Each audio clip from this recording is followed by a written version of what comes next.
حاضرین کرام، میں آپ کو حضور سیدنا امام اعظم ابو حنیفہ رضی اللہ تعالیٰ عنہ کے ذکر خیر سنا رہا ہوں۔ یہ تو آپ جان چکے کہ آپ امام الائمہ ہیں اور سراج الامہ ہیں اور تمام ائمہ کرام کے پیشوا اور مقتدا ہیں، اور اللہ کریم نے آپ پر خصوصی احسانات فرمائے، انتہائی ذہانت، انتہائی فطانت، انتہائی عبادت، انتہائی ریاضت۔ کون سا وہ نیکی کا اور اچھائی کا پہلو ہے جس میں آپ سب سے آگے نظر نہیں آتے؟ آپ کے کچھ واقعات آپ سن چکے ہیں۔ اس وقت میرے ذہن میں ہے کہ آپ کو ان کے تقوی کی بات سناؤں۔ نبی کریم صلی اللہ علیہ وسلم فرمایا کہ جس کو قرض دیا جائے اس سے حتی المقدور کوئی منافع نہیں لینا چاہیے، کیونکہ وہ سود میں داخل ہو سکتا ہے۔ یہ تو ظاہر ہے کہ اگر آپ 500 دے کر 600 لیں گے تو وہ تو سود واضح بن جائے گا، لیکن بعض اوقات ایسا ہوتا ہے کہ بندہ پیسوں پر پیسے تو نہیں لیتا، مگر آپ نے کسی کو قرض سودا دیا ہوا ہے، کسی کے ذمہ آپ کا قرض ہے، تو آپ جاتے ہیں، وہ کھیتی باڑی کرتا ہے تو وہاں سے ساگ لے آتے ہیں۔ ادھر گئے تھے، اس کا ساگ توڑ کر لے آئے یا اس نے خود ہی شوق سے توڑ کر دے دیا، تو نہیں لینا چاہیے، اس سے نہیں لینا چاہیے۔ کیوں؟ ہو سکتا ہے آپ اس حق کے تحت دھڑلے سے لے رہے ہوں کہ جو میں نے کوئی بات نہیں، میں نے کوئی پیسے نہیں دیے ہوئے، میں بھی تو اس کا کرتا ہی ہوں نا، لہٰذا یہ میرا کرے۔ تو اگر یہ نیت دل میں تھوڑا سا خیال آ گیا، یا وہ اس وجہ سے چپ کر گیا کہ عام آدمی شاید سیر دیتا، اب اس نے 1.5 سیر دے دیا کہ کوئی نہیں، اس کے پیسے بھی تو میں برت ہی رہا ہوں نا، تو یہ بھی ایک لحاظ سے مفاد پہنچ گیا نا۔ تو اس وجہ سے بزرگان دین نے یہاں تک فرمایا کہ جس کو قرض دیا جائے اس سے چائے کی پیالی بھی نہ پی جائے، نہ جانے وہ اس تاثر کے تحت پیش کر رہا ہو۔ البتہ اگرچہ میں بتانا چاہتا ہوں کہ ہم روزمرہ میں ہم سے یوں اونچ نیچ ہوتی رہتی ہے، اگر آپ کو ویسے بھی وہ اتنی انٹرٹینمنٹ عام حالات میں بھی دیتا تھا، مثلا قاری صاحب ہیں یا غلام نبی ہے یا ارشاد ہے، ان کو میں نے، یہ پہلے بھی میری خدمت کرتے تھے، مثلا میں کہتا مجھ کو مٹھیاں بھریں تو بھر دیتے تھے، عالم دین سمجھ کر یا استاد سمجھ کر۔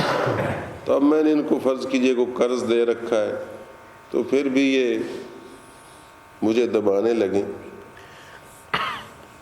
پھر تو چلو گنجائش ہے، کوشش پھر بھی احتیاط بھی کرنی چاہیے۔ تو یہ بھی تو ہو سکتا ہے کہ عام حالات میں غلام نبی کو مجبوری ہوتی اور کہتا کہ حفصہ مجھے ذرا جلدی ہے، میرا چاچو انتظار کر رہا ہے۔ اب چاچو تو انتظار کر رہا تھا، مگر اب چونکہ اس نے ادھار لیا ہوا تھا تو یہ کہہ دے کہ چلو یار چاچو کو چھوڑیں، حافظہ مائنڈ نہ کرے کہ لو جی ہم نے کہا کہ ہمیں ذرا دبا دو، آج اس کو چاچو یاد آ گیا ہے جی، تو بھی احتیاط کرنی چاہیے ویسے تو، لیکن بہرحال فتوے کی روح سے تھوڑی سی گنجائش تو ہے۔ یہ میں اس لیے کہہ رہا ہوں کہ کہیں آپ ویسے ہی نہ ایک دوسرے سے بھلائی چھوڑ دیں کہ چائے کا کپ بھی نہ پلائیں کہ چونکہ میں نے ادھار لیا ہوا ہے، ایسے لطیفے ہو جاتے ہیں۔ مجھے یاد آیا مرحوم حاجی عبدالحمید صاحب، ہاں حاجی عبدالحمید جن کی وہ جوتوں کی دکان تھی، تو حکیم عبدالعزیز صاحب کو کوئی ضرورت پڑی تو انہوں نے حاجی صاحب سے کوئی 5,000 یا 10,000 روپیہ قرض حسنہ کے طور پر پکڑا. چند دن بعد واپس دے دیتے ہوں گے، پہلے بھی ایک دوسرے سے لین دین کر لیتے تھے، مجھ سے بھی کبھی ہو جاتا تھا. تو حاجی صاحب نے کہیں یہ مسئلہ سن لیا تھا مجھ جیسے شخص سے، میں بھی تو منڈی میں بڑی عرصے کی مصیبت نازل رہی ہوں. تو حاجی صاحب نے کہیں وہ مسئلہ سن لیا کہ جس سے قرض لیا جائے یا جس کو قرض دیا جائے اس سے حتی المقدور چائے کا کپ بھی نہیں پینا چاہیے. تو وہ وہیں کہیں گئے کسی دوا وغیرہ لینے، تو حکیم صاحب نے کہا آئیں جی. وہ میرے لیے چائے منگا رہے تھے حکیم صاحب. تو انہوں نے کہا عبدالحمید صاحب صوفی صاحب آئیں آپ بھی چائے کا کپ پی لیں. وہ کہتے نہیں میں نہیں پیتا، نہیں میں نہیں پیتا. انہوں نے کہا پی لیں یار، زائد ہے ہمارے پاس. تو وہ سادہ مزاج تھے، وہ بولے کہ نہیں یار میں نہیں پیتا، میں نے آپ کو قرض دے رکھا ہے، اس وجہ سے میں ڈرتا ہوں کہ سود نہ بن جائے. اب وہ بھری محفل میں یہ ظاہر کر دینا کہ میں نے چونکہ قرض دے رکھا ہے اور سود نہ بن جائے. تو سادہ صوفی تھے نا، صوفی کے لیے عالم بھی تو ہونا ضروری ہے نا. تو ساری محفل کو پتہ لگ گیا کہ انہوں نے قرض دے رکھا ہے. تو حکیم صاحب کو تھوڑی سی شاید کوفت ہوئی یا کیا، انہوں نے جلدی سے اپنے وہ گلے میں ہاتھ ڈالا اور وہ 10,000 روپیہ تھا نا، پہلے کبھی کا دیا ہوا ہوگا اور اب ان کے پاس اتنا تھا، ہر وقت پیسے رہتے تھے. تو انہوں نے 10,000 نکالا اور ان کے ہاتھ میں دے دیا کہ لیں یہ پکڑ لیں اور آئیں چائے پیئیں.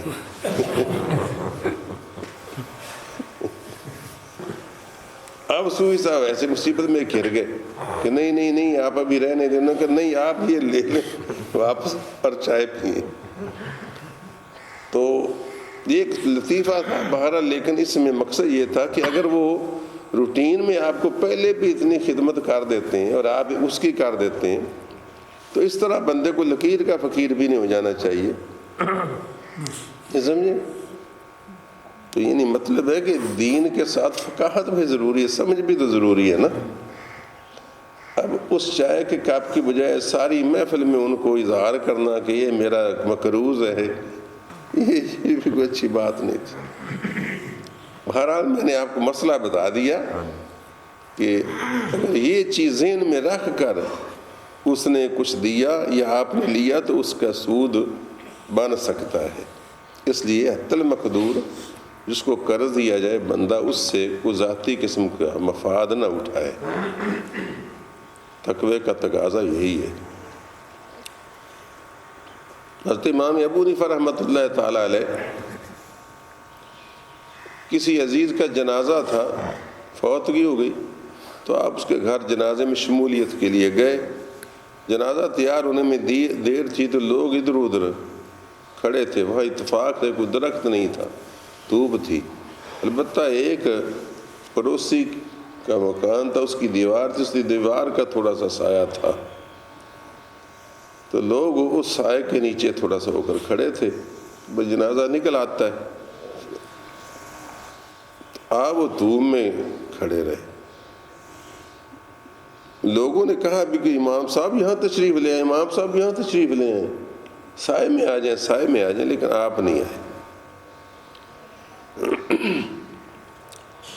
بعد میں کسی نے، رازدار نے، شاگرد نے، عزیز نے پوچھا کہ حضرت وہ آج کیا بات تھی کہ آپ بالکل سب آپ کو منتیں کر رہے تھے اور آپ کا سب احترام کرتے ہیں، حتیٰ کہ آپ کی وجہ سے دوسروں نے بھی سایہ چھوڑ دیا. جب اب بزرگ ہمارے دھوپ میں کھڑے تو ہم سائے میں کیا کھڑے ہوں؟ تو آپ اس دن کیا سائے میں کیوں نہیں کھڑے ہو رہے تھے؟ تو آپ نے اس کو اکیلے میں بتایا کہ بھئی بات یہ ہے کہ اس سے کچھ میں نے قرض لینا تھا اس مکان والے سے جس کا وہ دیوار کا سایہ تھا نا. تو لوگ تو مجھے مجبور کرتے رہے کہ وہ میرے دل میں تھا کہ اس سے میں نے کچھ قرض دے رکھا ہے، لینا ہے، تو کہیں اللہ تعالیٰ اس کو بھی نہ